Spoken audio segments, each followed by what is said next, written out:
বন্ধুরা, আজ আমি আমার চ্যানেলের একটি উল্লেখযোগ্য মালায়ালাম মুভির এক্সপ্লেনেশন ব্যাখ্যা করতে যাচ্ছি। এটি একটি মালায়ালাম মিস্ট্রি থ্রিলার সিনেমা যার নাম সাম্ভবম অধ্যায়ম অন্নু। সিনেমাটি বর্তমানে জিও হটস্টারে উপলব্ধ রয়েছে। আজ আমি খুব বিস্তারিতভাবে সিনেমাটির গল্প ব্যাখ্যা করব।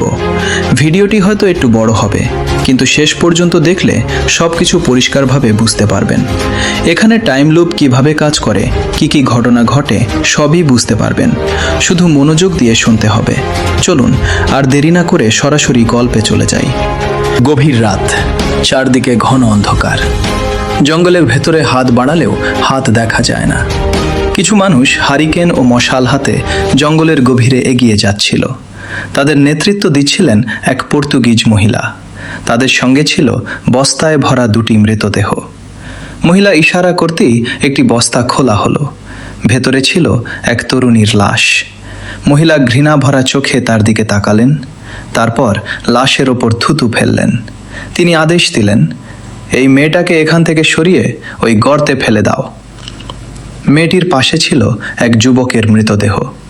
সম্ভবত তাদের মধ্যে প্রেমের সম্পর্ক ছিল, আর সেই কারণেই মহিলা তাদের প্রতি এতটা ক্ষুব্ধ ছিলেন। তিনি আবার আদেশ দিলেন, দুজনকে আলাদা আলাদা কবর দাও, যেন মৃত্যুর পরও তারা একসঙ্গে থাকতে না পারে। মেয়েটির লাশ গর্তে ফেলে দেওয়ার পর লোকেরা যুবকের লাশ নিতে ফিরে এলো, কিন্তু আশ্চর্যের বিষয়, লাশটি সেখানে নেই। এর মানে যুবকটি আসলে মারা যায়নি। সে মৃতের ভান করছিল এবং সুযোগ বুঝে পালিয়ে গেছে। পর্তুগিজ মহিলা রাগে ফেটে পড়লেন। তিনি চিৎকার করে বললেন, ওকে খুঁজে বের করো।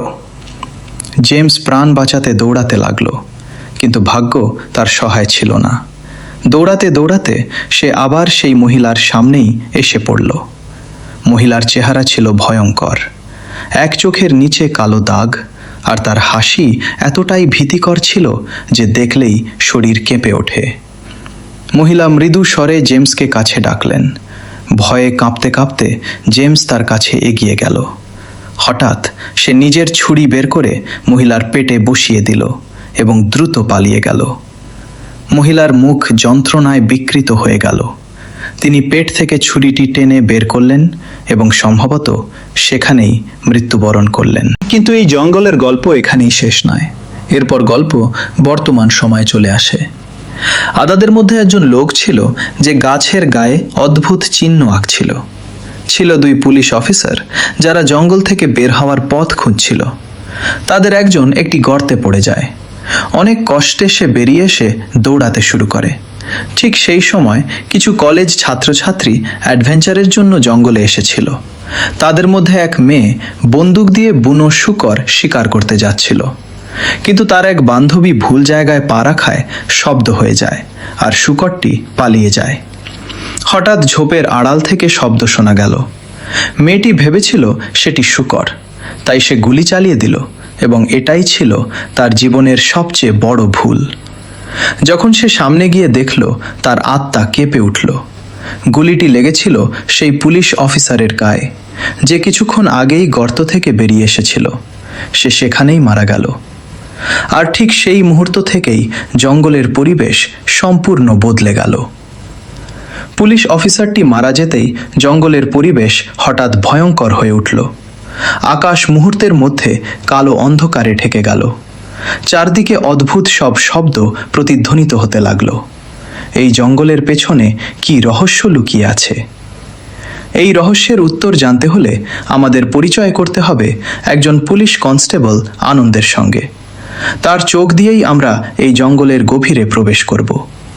সেই সময় আনন্দের পোস্টিং ছিল অন্য একটি এলাকায়। তার স্ত্রী নিতু গর্ভবতী ছিল। একদিন আনন্দ তাকে নিয়মিত স্বাস্থ্য পরীক্ষার জন্য হাসপাতালে নিয়ে আসে। অপেক্ষা করতে করতে বেঞ্চে বসে তার চোখ লেগে যায়। হঠাৎ ঘুম ভেঙে গেলে সে কিছুক্ষণের জন্য বুঝতেই পারেনি সে কোথায় আছে। একজন হাসপাতাল কর্মচারীর ডাকে সে চমকে ওঠে। ডাক্তারের কেবিনে যায়। ডাক্তার জানালেন, নিতুর সন্তান জন্ম দিতে এখনো প্রায় 1 মাস বাকি। এর মধ্যে তাকে স্ত্রীর ভালোভাবে যত্ন নিতে হবে। কিন্তু সমস্যা ছিল অন্য জায়গায়। সেদিন রাতেই আনন্দকে নতুন কর্মস্থল ভেলুর কাদুতে যোগ দিতে যেতে হবে। আনন্দ নিতুকে প্রতিশ্রুতি দিল, সন্তানের জন্মের আগে সে অবশ্যই ছুটি নিয়ে ফিরে আসবে। এরপর সে রওনা দিল। ভেলুর কাদু থানায় যেতে হলে একটি জঙ্গলের ভেতর দিয়ে যেতে হয়। বাস তাকে জঙ্গলের প্রবেশমুখে নামিয়ে দিল। ঠিক তখনই তার চাচার ফোন এলো। ফোনের খবর শুনে আনন্দের মাথায় যেন আকাশ ভেঙে পড়ল। নিতুর শারীরিক অবস্থা হঠাৎ খারাপ হয়ে গেছে। ডাক্তার বলেছেন আজই সন্তান প্রসব করাতে হবে।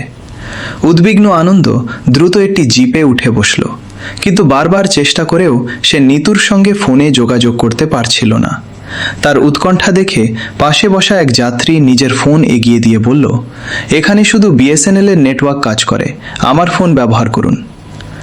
আনন্দ ফোন নিয়ে নিতুর সঙ্গে যোগাযোগ করল, আর যে খবর পেল তাতেই তার সব দুশ্চিন্তা দূর হয়ে গেল। তার একটি সুন্দর কন্যা সন্তান জন্মেছে। খুশিতে তার চোখে জল চলে এলো। ঠিক সেই মুহূর্তে জঙ্গলের ভেতর থেকে একটি সুন্দর হরিণ উঁকি দিল। দৃশ্যটা দেখে তার মন আরও শান্ত হয়ে গেল, কিন্তু সেই শান্তি বেশিক্ষণ স্থায়ী হলো না। হঠাৎ জঙ্গলের ভেতর থেকে এক ব্যক্তি দৌড়ে এসে সরাসরি জিপের সামনে পড়ে গেল। গাড়ির ধাক্কায় সে গুরুতর আহত হলো। তার জুতা এবং পোশাক দেখে আনন্দ বুঝে গেল লোকটি একজন পুলিশ। তার পকেটে একটি ওয়াকিটকি ছিল, যেখান থেকে ভাঙা ভাঙা সিগন্যাল আসছিল। ড্রাইভার এবং অন্য যাত্রীরা বলল, পুলিশ আসা পর্যন্ত তাকে স্পর্শ করবেন না। কিন্তু আনন্দ বলল, আমি নিজেই পুলিশ। সে আহত ব্যক্তিকে নিয়ে দ্রুত হাসপাতালে ছুটল। হাসপাতালে চিকিৎসা শুরু হওয়ার পর আনন্দ বাইরে বসেছিল। সে নিজের নবজাতিকা কন্যার ছবি দেখছিল। ঠিক তখনই সেখানে উপস্থিত হলেন স্থানীয় সাব ইন্সপেক্টর অশোকন। আনন্দ তাকে স্যালুট করল এবং আহত ব্যক্তির মানিব্যাগ তার হাতে দিল। অশোকন মানিব্যাগ খুলে দেখলেন একটি সার্ভিস আইডি কার্ড, নাম লেখা পিটার জন, আর তার কর্মস্থল পেরুমালাই থানা। অশোকন সঙ্গে সঙ্গে পেরুমালাই থানায় খবর পাঠানোর নির্দেশ দিলেন। আনন্দ নতুন হওয়ায় অশোকন তার সঙ্গে পরিচিত হতে চাইলেন। দুজন ক্যান্টিনে গিয়ে চা খেতে খেতে কথা বলতে লাগলেন। অশোকন জিজ্ঞেস করলেন, তোমার পরিবারে কে কে আছে? আনন্দ বলল, আমার স্ত্রী আছে আর কয়েক ঘন্টা আগে জন্ম নেওয়া মেয়ে। আমার বাবা আমার জন্মের আগেই মারা গিয়েছিলেন, তিনিও পুলিশ ছিলেন। পরে মাও মারা যান। এরপর চাচা চাচি আমাকে বড় করেছেন। অশোকন মাথা নাড়লেন, তারপর জিজ্ঞেস করলেন, তোমার বদলি এখানে কেন হলো? আনন্দ হেসে বলল, আসলে স্ত্রী গর্ভবতী থাকায় রাতে ঘুম হতো না। একদিন ডিউটির সময় ঘুমিয়ে পড়েছিলাম। একজন সিনিয়র অফিসার সামনে দিয়ে চলে গেলেন, আর আমি স্যালুট করতে পারিনি। সেই অপরাধেই আমাকে এখানে পাঠানো হয়েছে। অশোকন হেসে বললেন, এখানে এত কড়াকড়ি নেই। কয়েকদিন কাজ শিখে নিয়ে স্ত্রী ও মেয়ের কাছে চলে যেও, আমি সব সামলে নেব। কিন্তু ভাগ্যের পরিকল্পনা ছিল অন্যরকম। ঠিক তখনই অশোকনের ফোন বেজে উঠল। ফোন করেছিলেন কনস্টেবল রশিদ। রশিদ উদ্বিগ্ন কণ্ঠে বলল, স্যার, আমরা জঙ্গলে রাস্তা দিয়ে টহল দিচ্ছিলাম। একটি গাড়ি থামিয়ে তল্লাশি করতে গিয়ে দেখি কয়েকজন বখাটে ছেলে ভিডিও শ্যুট করছে। মনে হচ্ছে তারা কোনো প্রভাবশালী পরিবারের সন্তান। এসআই রেজি তাদের ধরে ফেলেছে। এ কথা শুনেই অশোকনের মুখ গম্ভীর হয়ে গেল। তিনি রেজির স্বভাব সম্পর্কে ভালোভাবেই জানতেন। রেজি কারো প্রভাব বা ক্ষমতার তোয়াক্কা করত না। রাগ উঠলে কাউকে ছাড়ত না।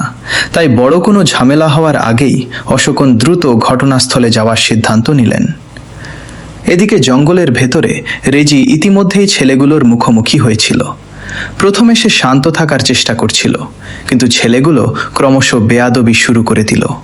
একজন বলল, এই জঙ্গল আমাদের বাবার সম্পত্তি, আমরা যা খুশি তাই করব। রেজি তখনও নিজেকে নিয়ন্ত্রণ করছিল, কারণ তাদের সঙ্গে থাকা একটি মেয়ে মোবাইলে পুরো ঘটনাটি ভিডিও করছিল। কিন্তু হঠাৎ মেয়েটির ফোনে তার বাবার কল আসে। ভিডিও রেকর্ডিং বন্ধ হয়ে যায়, আর ঠিক সেই মুহূর্তেই রেজির ধৈর্যের বাঁধ ভেঙে গেল। সে ছেলেগুলোকে মারতে শুরু করলো। মেয়েটিকেও কড়া গলায় বলল, ভিডিও বন্ধ করো। এরপর এক ছেলে রেজিকে লাথি মেরে বসে। এবার রেজি সম্পূর্ণ নিয়ন্ত্রণ হারিয়ে ফেলল। সে আরও জোরে মারতে লাগলো। প্রাণ বাঁচাতে ছেলেদের একজন জঙ্গলের গভীরে দৌড়ে পালালো। রেজিও তার পেছনে ছুটল। কিছু দূর যাওয়ার পর সে ছেলেটিকে ধরে ফেলল। কিন্তু ঠিক তখনই তার চোখ পড়ল মাটিতে পড়ে থাকা একটি লাশের ওপর। লাশটি দেখে সে থমকে গেল। এটি ছিল সেই পুলিশ সদস্যের মৃতদেহ, যাকে কলেজের মেয়েটি ভুল করে গুলি করেছিল। এতদিনে তার শরীর পচে গিয়েছিল। বন্য প্রাণীরা দেহের অনেক অংশ ছিঁড়ে খেয়ে ফেলেছিল। সারা শরীর কাদা ও ময়লায় ঢেকেছিল, তাই তাকে চেনা অসম্ভব হয়ে উঠেছিল। কিছুক্ষণ পর অশোকন, আনন্দ এবং অন্যান্য পুলিশ সদস্যরাও সেখানে পৌঁছালেন। রেজি লাশটি দেখে অনুমান করল সম্ভবত এটি পেরুমালাই থানার কোনো সদস্যের লাশ। আমাদের থানার তো কেউ নিখোঁজ নয়। তারা পেরুমালাই থানার সঙ্গে যোগাযোগ করার চেষ্টা করল, কিন্তু কোনোভাবেই যোগাযোগ করা গেল না। যদি আহত পিটার পেরুমালাই থানার সদস্য হয়, তাহলে এই মৃত ব্যক্তি হয়তো তারই কোনো সহকর্মী। কিন্তু রহস্য এখানেই শেষ নয়।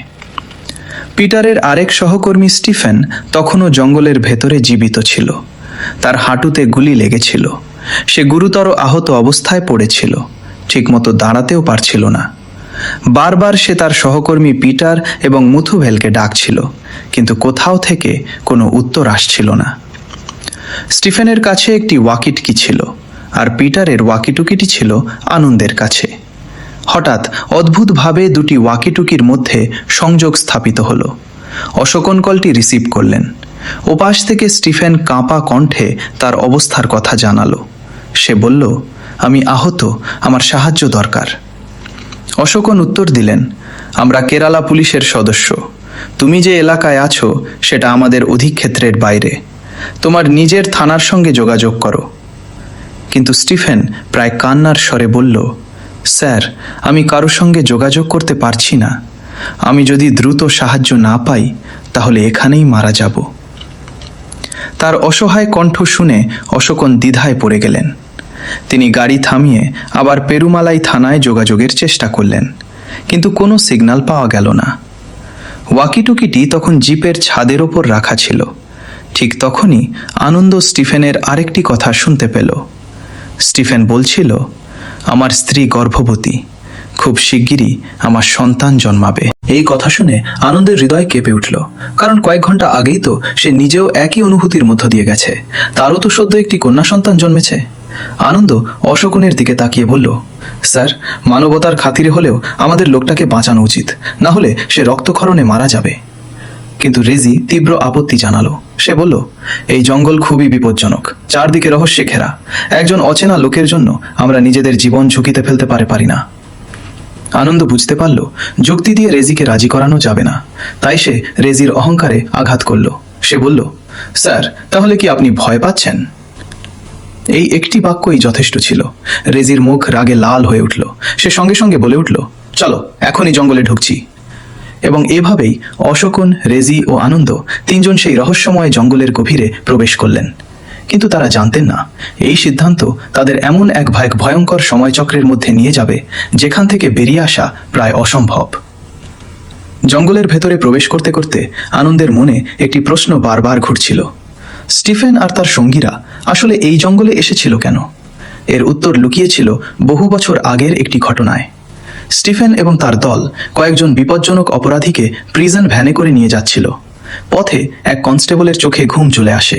সুযোগ বুঝে অপরাধীরা তার বন্দুক ছিনিয়ে নেয় এবং তার কাঁধে গুলি করে। হঠাৎ গুলির শব্দে বাকিরা জেগে উঠলেও তখন অনেক দেরি হয়ে গেছে। অপরাধীরা ভ্যান থামিয়ে জঙ্গলের ভেতরে পালিয়ে যায়। যদি তাদের ধরা না যায়, তাহলে পুরো দলের চাকরি ঝুঁকির মুখে পড়বে। তাই 5 জন পুলিশ সদস্য তাদের পিছু নিয়ে জঙ্গলের ভেতরে ঢুকে পড়ে। কিন্তু অপরাধীরা আগে থেকেই প্রস্তুত ছিল। তারা আড়ালে লুকিয়ে অপেক্ষা করছিল। সুযোগ পেয়ে তারা এক কনস্টেবলকে হত্যা করে এবং তার দেহ একটি গাছে ঝুলিয়ে দেয়। দলের সদস্য মুথুবেল ছিল স্থানীয় মানুষ। শৈশব থেকেই সে এই জঙ্গল নিয়ে নানা ভয়ঙ্কর গল্প শুনে বড় হয়েছে। সে স্টিফেনকে বলল, স্যার, বহু বছর আগে এই জঙ্গলে একটি প্রাচীন মন্দির ছিল। এখানকার মানুষ কাককে পবিত্র মনে করত। তারা কাকের একটি বিশাল মূর্তি তৈরি করে তার পূজা করত। মুথুবেল আরো বলল, কিন্তু একসময় সেই ভক্তি উন্মাদনায় পরিণত হয়। মানুষ নরবলি দিতে শুরু করে, আর তখন থেকেই এই জঙ্গল অভিশপ্ত হয়ে যায়। একটি নিয়ম তৈরি হয়, এই জঙ্গলের মাটিতে 1 ফোঁটা রক্তও পড়তে পারবে না, আর খুব জোরে কোনো শব্দও করা যাবে না। কথা বলতে বলতে তারা একটি বিশাল কাকের মূর্তির সামনে এসে দাঁড়ালো। মূর্তিটি এত বড় ছিল যে দূর থেকে দেখলেও গা শিউরে উঠত। এটা দেখে স্টিফেন নিশ্চিত হলো সত্যি এখানে একসময় কোনো প্রাচীন মন্দির ছিল। এরপর স্টিফেন মুথুবেলকে একদিকে অপরাধীদের খুঁজতে পাঠালো আর নিজে অন্যদিকে চলে গেল। কিছুক্ষণ পর হঠাৎ মুথুবেলের চিৎকার শোনা গেল। স্টিফেন দৌড়ে সেখানে পৌঁছে দেখল দুজন অপরাধী মুথুবেলকে হত্যা করার চেষ্টা করছে। পরিস্থিতি নিয়ন্ত্রণের বাইরে চলে যাচ্ছিল। আত্মরক্ষার জন্য স্টিফেন বন্দুক বের করে গুলি চালালো। গুলিটি একজন অপরাধীর গায়ে লাগলো। সে মাটিতে লুটিয়ে পড়ল। আর ঠিক তখনই ভয়ঙ্কর ঘটনাটি ঘটল। মৃত ব্যক্তির শরীর থেকে কয়েক ফোঁটা রক্ত মাটিতে পড়ল। মুহূর্তের মধ্যে চারপাশের পরিবেশ বদলে গেল। আকাশ কালো হয়ে গেল। চারদিকে অদ্ভুত ভৌতিক শব্দ প্রতিধ্বনিত হতে লাগলো। আর সেই পরিচিত নারী কণ্ঠ ভেসে এলো, জেমস, তুমি কোথায়? শব্দগুলো এত ভয়ঙ্কর ছিল যে সবাই কান চেপে ধরল। মনে হচ্ছিল মাথা ফেটে যাবে। অনেকক্ষণ পর যখন সব শান্ত হলো, স্টিফেন চারপাশে তাকিয়ে অবাক হয়ে গেল। তার আশেপাশে আর কেউ নেই, না মুথুবেল, না অপরাধীরা, না তার অন্য কোনো সহকর্মী। সবাই যেন হাওয়ায় মিলিয়ে গেছে। আতঙ্কিত স্টিফেন পাগলের মতো সবাইকে খুঁজতে শুরু করলো, কিন্তু যতই খুঁজল কাউকে পেল না। বরং সে নিজেই জঙ্গলের গভীরে পথ হারিয়ে ফেলল এবং সেখানেই আটকা পড়ে গেল। এদিকে বর্তমান সময়ে অশোকন, রেজি এবং আনন্দ জঙ্গলের ভেতর দিয়ে এগিয়ে চলেছে। হাঁটতে হাঁটতে অশোকন মজা করে রেজিকে বললেন, এখনো কি তুমি গ্রামের লোকদের ভূতের গল্পে বিশ্বাস করো? আনন্দ কৌতূহলী হয়ে জিজ্ঞেস করল, স্যার, এই জঙ্গল নিয়ে কি গল্প প্রচলিত আছে? অশোকন বলতে শুরু করলেন, লোকেরা বলে এই জঙ্গলে যে ঢোকে সে আর কখনো ফিরে আসে না। এখানে নিখোঁজ হওয়ার অসংখ্য ঘটনা ঘটেছে। তিনি একটু থেমে আবার বললেন, তখন কাছের একটি এস্টেটে এক স্থানীয় মেয়ে কাজ করত। সেই এস্টেটের মালিক ছিল এক পর্তুগিজ মহিলা। মহিলাটি নিজের চেয়ে অনেক ছোট বয়সী এক যুবককে বিয়ে করেছিল, কিন্তু কিছুদিন পর সেই যুবকের সঙ্গে স্থানীয় মেয়েটির প্রেমের সম্পর্ক গড়ে ওঠে। এতে পর্তুগিজ মহিলা ভীষণ ঈর্ষান্বিত হয়ে ওঠে। রাগের মাথায় সে দুজনকে ধরে এই জঙ্গলে নিয়ে আসে এবং হত্যা করে। পুলিশ রিপোর্ট অনুযায়ী পরে সেই মহিলাও মারা যায়। কিন্তু গ্রামের মানুষের বিশ্বাস, আজও এই তিনজনের আত্মা জঙ্গলে ঘুরে বেড়ায়। অশোকন আরও বললেন, আমি যখন এখানে প্রথম দায়িত্ব নিই তখন একটি মাথাবিহীন লাশ উদ্ধার করা হয়েছিল। সম্প্রতি যে লাশটি পাওয়া গেছে সেটিও সেই একই এলাকার কাছাকাছি পাওয়া গেছে। মাথা না থাকায় পরিচয় জানা যায়নি। অনেকে বলতো সেটা হয়তো সেই জেমসের লাশ। এই সময় অশোকনের ওয়াকিটকি আবার বেজে উঠল। স্টিফেনের কণ্ঠ শোনা গেল। সে বলল, আমি একটা বড় গাছের নিচে বসে আছি। গাছটা দেখতে মানে প্ল্যান্টের মতো। তিনজন সেই গাছ খুঁজতে শুরু করলো। খুঁজতে খুঁজতে তারা আবার সেই বিশাল কাকের মূর্তির সামনে এসে পৌঁছালে। আর সেখান থেকেই শুরু হতে চলেছিল আরো ভয়ঙ্কর রহস্যের উন্মোচন। কাকের বিশাল মূর্তির সামনে দাঁড়িয়ে অশোকন, রেজি ও আনন্দ স্টিফেনকে খুঁজতে থাকলো।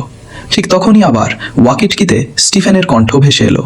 সে বলল, সে মূর্তির কাছেই কোথাও আছে, কিন্তু ঠিক অবস্থান বুঝিয়ে বলতে পারছে না। তিনজন তাকে খুঁজতে খুঁজতে এগোতে লাগলো। হঠাৎ অশোকনের মোবাইলে নেটওয়ার্ক ফিরে আসে। তিনি সঙ্গে সঙ্গে পেরুমালাই থানায় ফোন করেন। ফোনের ওপাশে থাকা অফিসার যখন শুনলেন যে স্টিফেন নামের একজন ব্যক্তি সাহায্য চাইছে, তখন তিনি বিস্মিত হয়ে বললেন, আমাদের থানা এখন স্টিফেন নামে কোনো অফিসার নেই। আনন্দ তখনও বিশ্বাস করছিল না। সে স্টিফেনকে নিজের পরিচয় বিস্তারিত বলতে বলে। স্টিফেন জানায় তার পুরো নাম স্টিফেন জর্জ। নামটি শুনেই পেরুমালাই থানার অফিসার স্তব্ধ হয়ে যান। কাপা গলায় তিনি বলেন, স্টিফেন জর্জ তো আমাদের থানার এসআই ছিলেন, কিন্তু তিনি 1994 সালের 26শে মে একটি অভিযানে জঙ্গলে ঢুকে নিখোঁজ হয়ে যান। তার সঙ্গে আরও কয়েকজন পুলিশ সদস্য হারিয়ে গিয়েছিলেন। তাদের আর কখনো খুঁজে পাওয়া যায়নি। এই কথা শুনে সবার শরীরে কাঁটা দিয়ে ওঠে। তাহলে কি স্টিফেন এখনো 1994 সালেই আটকে আছে? এরপর স্টিফেন আবার যোগাযোগ করে। সে জানায় একটি মৃতদেহের গায়ে সে এমজি অশোকন নামের ব্যাজ দেখেছে। এই কথা শুনে আনন্দের বুক কেঁপে ওঠে, কারণ তার পাশে দাঁড়িয়ে থাকা বর্তমান অশোকনের নামও এমজি অশোকন। তাহলে স্টিফেন যে মৃতদেহ দেখেছে সেটা কি ভবিষ্যতের অশোকনের? অল্প কিছুক্ষণ পর আনন্দ এমন এক সত্য জানতে পারে যা তার পুরো পৃথিবী বদলে দেয়। স্টিফেন জানায় তার কাছে আজকের তারিখ 26শে মে 1994 সাল, অর্থাৎ সে সত্যি 30 বছর আগের সময়ে অবস্থান করছে। তখন আনন্দ বুঝতে পারে এই জঙ্গল আসলে একটি টাইম লুপ বা সময় চক্রের ফাঁদ। এখানে বিভিন্ন সময় একে অপরের সঙ্গে মিশে গেছে। পরে আনন্দ বিভিন্ন টাইম লাইনে ঘুরতে ঘুরতে বহু ঘটনা নিজের চোখে দেখে। সে 1960 সালে ফিরে যায় এবং দেখে কিভাবে পর্তুগিজ মহিলা জেমস ও তার প্রেমিকাকে হত্যা করেছিল। সে দেখে জেমস পালানোর চেষ্টা করলেও শেষ পর্যন্ত তার মাথা কেটে ফেলা হয়। প্রতিবার রক্ত ঝরলেই এবং বড় কোনো শব্দ হলেই টাইম লুপ সক্রিয় হয়ে সবাই ভিন্ন সময়ে ছিটকে পড়ে। এরপর আনন্দের দেখা হয় সেই রহস্যময় লোকটির সঙ্গে যে গাছে চক্র আঁকছিল। লোকটি জানায় বহু শতাব্দী আগে এই জঙ্গলে একটি কাক দেবতার মন্দির ছিল। স্থানীয় আদিবাসীরা বিশ্বাস করত কাক দেবতা সময় নিয়ন্ত্রণ করতে পারে। কিন্তু পর্তুগিজ শাসক লর্ড গ্যাব্রিয়েল আন্তোনিও সেই মন্দির ধ্বংস করতে আসে। সে শুধু মন্দিরই ধ্বংস করেনি, আদিবাসীদের হত্যা করেছিল এবং অসংখ্য কাক জীবন্ত পুড়িয়ে মেরেছিল। সেই ভয়ঙ্কর রক্তপাতের কারণেই কাক দেবতার অভিশাপ নেমে আসে। এরপর থেকেই জঙ্গলটি সময়ের গোলক ধাঁধায় পরিণত হয়। লোকটি আরও জানায় এই অভিশাপ ভাঙার একটাই উপায় আছে। যে ঘটনায় টাইম লুপ শুরু হয়েছিল সেটাকে ঘটতে দেওয়া যাবে না। আনন্দ তখন 1994 সালের টাইম লাইনে ফিরে যায়। সে স্টিফেনকে সব কিছু খুলে বলে, এমনকি নিজের পরিচয়ও দেয়। তারপর সে এমন একটি ছবি দেখায় যা দেখে স্টিফেন হতবাক হয়ে যায়। ছবিতে থাকা মানুষটি ছিল স্টিফেন নিজেই। আনন্দ জানায় স্টিফেনই তার বাবা। স্টিফেন 1994 সালে নিখোঁজ হওয়ার পরই আনন্দ জন্মেছিল। সারা জীবন সে বাবাকে না দেখেই বড় হয়েছে। আনন্দ এবার অতীত পরিবর্তনের চেষ্টা করে। সে স্টিফেনকে গুলি চালাতে বাধা দেয়, কারণ সে জানে রক্ত ঝরলেই টাইম লুপ আবার শুরু হবে। অনেক কষ্টে তারা অপরাধীদের পরাজিত করে। শেষ পর্যন্ত স্টিফেন, পিটার ও আনন্দ জঙ্গলের বাইরে বের হওয়ার খুব কাছাকাছি পৌঁছে যায়। কিন্তু তখনও বিপদ শেষ হয়নি। এক অপরাধী স্টিফেনের হাতে গাছের একটি ডাল ঢুকিয়ে দেয়। ডালটি টেনে বের করার সময় এক ফোঁটা রক্ত মাটিতে পড়ে। আনন্দের মনে হয় সব শেষ, কিন্তু এবার কেউ বড় কোনো শব্দ করেনি, তাই টাইম লুপ পুরোপুরি সক্রিয় হতে পারেনি। এরপর তারা কাকের ডাক অনুসরণ করে এগিয়ে যায়।